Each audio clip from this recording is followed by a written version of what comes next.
സംസ്ഥാനത്ത് നെല്ല് സംഭരണത്തിലെ പ്രതിസന്ധി തുടരുന്നു എന്നതാണ് ഇന്നലെ മുഖ്യമന്ത്രി വിളിച്ചു ചേർത്ത യോഗത്തിൽ ധാരണയായെന്നായിരുന്നു ആദ്യം പുറത്തുവന്ന വാർത്ത. പക്ഷേ അത്തരത്തിലൊരു ധാരണയുണ്ടായിട്ടില്ലെന്ന് ഇപ്പോൾ വിവരങ്ങൾ ലഭിക്കുകയാണ്. നെല്ല് സംഭരണത്തിലെ പ്രതിസന്ധി തുടരുന്നു. ഇന്നലെ മുഖ്യമന്ത്രിയുടെ നേതൃത്വത്തിൽ നടന്ന ചർച്ചയിൽ സർക്കാർ മുന്നോട്ട് വെച്ച വ്യവസ്ഥകൾ അംഗീകരിക്കാൻ കഴിയില്ലെന്നാണ് മില്ലുടമകളുടെ നിലപാട്. ഇക്കാര്യം ധനമന്ത്രിയുടെ ശ്രദ്ധയിൽപ്പെടുത്തിയെന്നും അടുത്ത ചർച്ചയുടെ കാര്യം തീരുമാനിച്ചിട്ടില്ല എന്നും ഭക്ഷ്യമന്ത്രി GR അനിൽ പറഞ്ഞു. ആദ്യം മന്ത്രി GR അനിലിന്റെ പ്രതികരണത്തിലേക്ക്. രാത്രി മില്ലുടമകൾ വിളിച്ചു പറഞ്ഞത്, അതിൻ്റെ സംഘടനാ നേതാക്കന്മാർ വിളിച്ചു പറഞ്ഞത്, അവരുടെ അംഗങ്ങൾ ഇതിനോട് സഹകരിക്കാൻ വലിയ പ്രയാസകരമായ ഒരു സാഹചര്യമാണ്. അതുകൊണ്ട് ഇപ്പോൾ ഞങ്ങൾക്ക് സഹകരിക്കാൻ കഴിയാത്തൊരു സ്ഥിതി അവർ ഇന്നലെ വിളിച്ചു പറഞ്ഞു. എന്തായാലും അത്തരം വിഷയം വളരെ അനുഭാവപൂർണ്ണമായിട്ടുള്ളൊരു നിലപാടാണ് ഗവൺമെൻറ് മില്ലുടമകളോട് സ്വീകരിച്ചത്. അത് കേരളത്തിലെ കൃഷിക്കാരെ അവരുമായി ബന്ധപ്പെട്ട പ്രയാസങ്ങൾ അകറ്റുവാൻ വേണ്ടിയാണ്.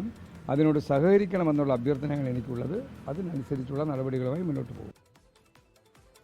നെല്ല് സംഭരണം ഇന്ന് തുടങ്ങുമെന്ന പ്രതീക്ഷയിലായിരുന്നു നെൽകർഷകർ. പക്ഷേ അവരുടെ പ്രതീക്ഷകൾക്ക് മേലാണ് ഇപ്പോൾ കരിനിഴൽ വീണിരിക്കുന്നത്. നെല്ല് സംഭരണം അനിശ്ചിതത്വത്തിലായതോടെ പ്രതിസന്ധിയിലായ കർഷകരുടെ വിശേഷങ്ങളും അതോടൊപ്പം തന്നെ മില്ലുടമകളുടെ വിവരങ്ങളും നൽകുന്നതിനായി ഞങ്ങളുടെ പ്രതിനിധികൾ പെരുമ്പാവൂരിൽ നിന്ന്, അങ്കമാലിയിൽ നിന്ന് മില്ലുടമകൾക്കൊപ്പം S ശ്യാംകുമാർ ചേരുന്നു. മിൽ ഓണേഴ്സ് അസോസിയേഷൻ സംസ്ഥാന general secretary Varkey Peter ശ്യാംകുമാറിനൊപ്പമുണ്ട്.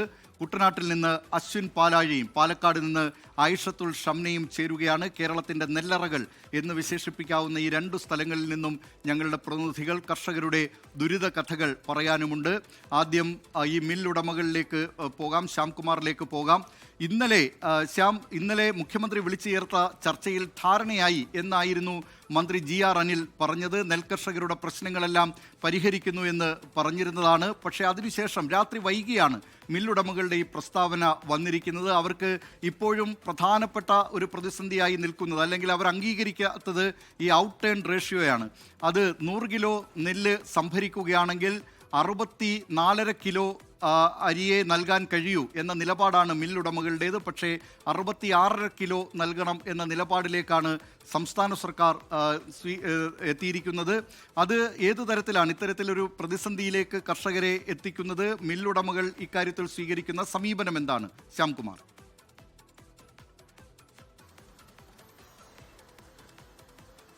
Dileep Kumar, ഈ വിഷയത്തിൽ ഏറ്റവും പ്രധാനപ്പെട്ട കാര്യം മില്ലുടമകളുടെ നിലപാട് തന്നെയാണ്. ഇന്നു മുതൽ നെല്ല് സംഭരണം തുടങ്ങില്ല എന്ന് അവർ പ്രഖ്യാപിച്ചു കഴിഞ്ഞിട്ടുണ്ട്. അതിൽ ഏറ്റവും പ്രധാനപ്പെട്ടത് ഇപ്പോൾ പറഞ്ഞ പോലെ തന്നെ നെല്ലിന്റെ സംഭരിച്ച ശേഷം അത് അരിയാക്കി സർക്കാരിന് നൽകുന്ന അളവിലെ തർക്കമാണ്. അതിലുപരിയായിട്ട് അതൊരു പ്രധാന വിഷയമാകുമ്പോഴും അതിലുപരിയായിട്ട് കുറച്ച് കാര്യങ്ങൾ അവർ കാലങ്ങളായി സർക്കാരിനോട് ആവശ്യപ്പെടുന്നുണ്ട്. അത് നടക്കുന്നില്ല എന്നുള്ളതാണ് മില്ലുടമകൾ പറയുന്നത്. അത് നഷ്ടമുണ്ടാക്കുന്നു എന്നാണ് പറയുന്നത്. ഏതായാലും അവരുടെ സംഘടനയുടെ സംസ്ഥാന ജനറൽ സെക്രട്ടറി തന്നെ നമ്മളോടൊപ്പം ചേരുന്നുണ്ട്.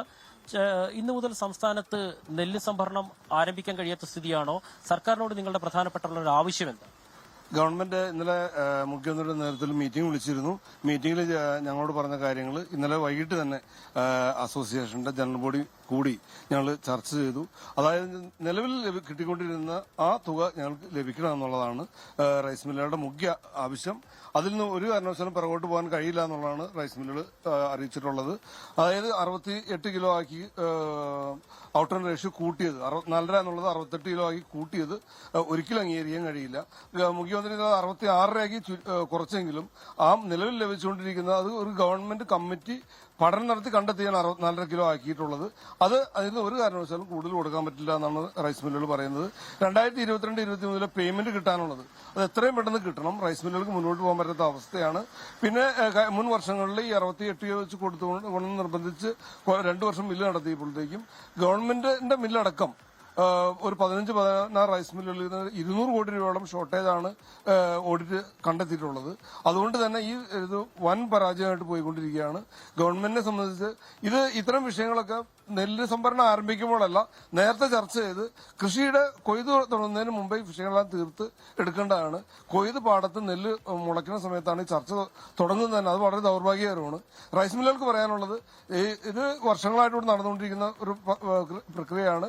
2017 272 രൂപ പ്രോസസിംഗ് ചാർജ് ഉണ്ടാവുമെന്ന് കണ്ടെത്തിയത് ഇതുവരെ ഗവൺമെന്റ് കൊടുക്കാൻ തയ്യാറായിട്ടില്ല. അത് ഉടനെ തരാമെന്ന് പറഞ്ഞല്ലാതെ എല്ലാ വർഷവും നെല്ല് സംഭരണം ആരംഭിക്കുന്ന ഒക്ടോബറിൽ മാത്രം ചർച്ചയ്ക്ക് വിളിക്കുകയും അത് കഴിഞ്ഞ് തരാം എന്ന് പറഞ്ഞുകൊണ്ട് കർഷകരുടെ ബുദ്ധിമുട്ടും മറ്റു പ്രയാസങ്ങളും പറഞ്ഞ് മില്ലുകാരെ കൊണ്ട് നെല്ലെടുപ്പിക്കും.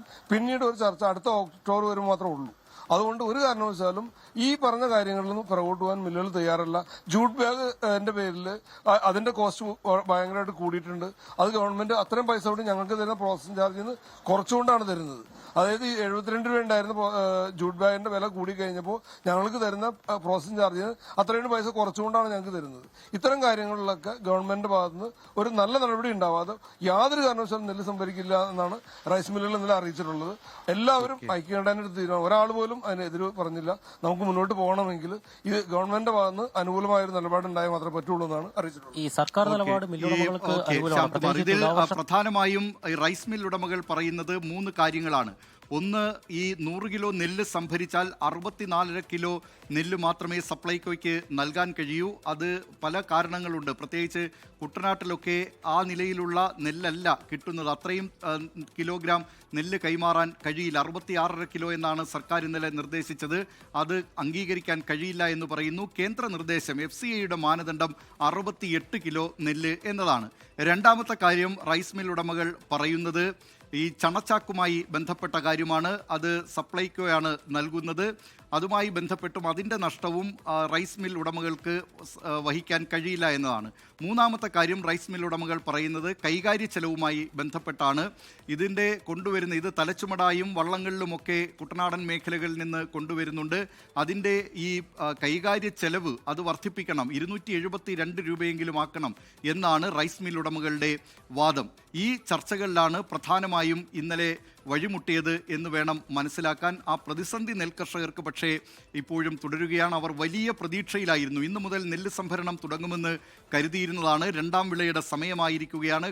ലോകത്തെവിടെയായാലും ഏത് സമയത്തും 24 വാർത്തകളും ഓഗ്മെന്റഡ് റിയാലിറ്റി പാക്കേജുകളും എക്സ്പ്ലെയിനറുകളും വിശദമായി കാണാൻ ഞങ്ങളുടെ യൂട്യൂബ് ചാനൽ നിങ്ങൾക്ക് സബ്സ്ക്രൈബ് ചെയ്യാം.